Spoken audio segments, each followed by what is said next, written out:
कसं बांधकाम करण्यात आलं, राजकोट किल्ल्याच्या आजूबाजूचा परिसर नेमका कसा आहे, सिंधुदुर्ग किल्ल्याच्या अगदी समोर राजकोट का बांधला गेला असावा, या संदर्भातला प्रतिनिधी राहुल कुलकर्णींचा हा रिपोर्ट पाहूयात. नमस्कार, मी राहुल कुलकर्णी. ह्या राजकोट किल्ल्याच्या चारही बाजूला आपण फिरत आहोत, कारण तुमच्या आणि माझ्या मनात जे प्रश्न उपस्थित झालेत त्याची उत्तरं मिळायला हवीत. ही पूर्व दिशा आहे आणि ह्या ठिकाणी महाराजांचा पुतळा आपण उभारलेला आहे. पूर्व दिशेला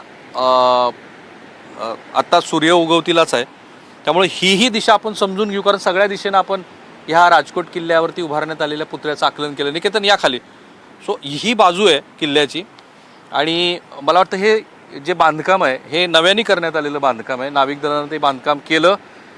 ह्या किल्ल्यावरती तसे फारसे अवशेष नाही आहेत. जरी सिंधुदुर्ग किल्ल्याच्या समोर हा राजकोट असला, छत्रपती शिवाजी महाराजांनी तो थेट बांधलेला आहे असं म्हणतात. इंग्रजांनी इथे आम्हाला एक वखर करू द्या असं म्हटलं होतं, त्याला काही परवानगी दिली नाही.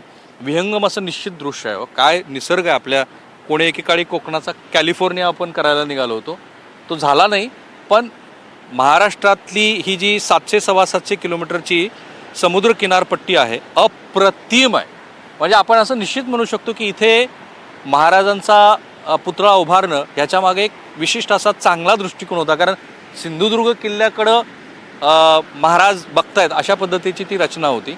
ते एवढ्या सुंदर अशा मालवणच्या समुद्र किनारपट्टीवरती हा छानसा पुतळा तुम्हाला उभारायचा होता, पण झाली ती मोठी चूकच आहे. आता ही इकडची बाजू आपण जेव्हा बघू तेव्हा आपल्या लक्षात येईल की ह्या बाजूला नव्याने काही रचना नाविक विभागानं केली.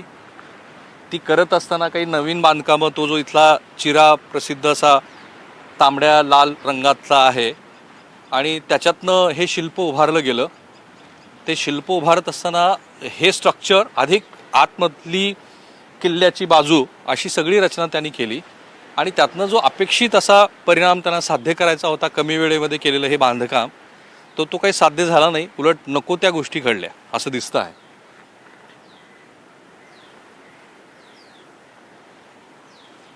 कॅमेरामन निकेतन बाणेसह मी राहुल कुलकर्णी, NDTV मराठी.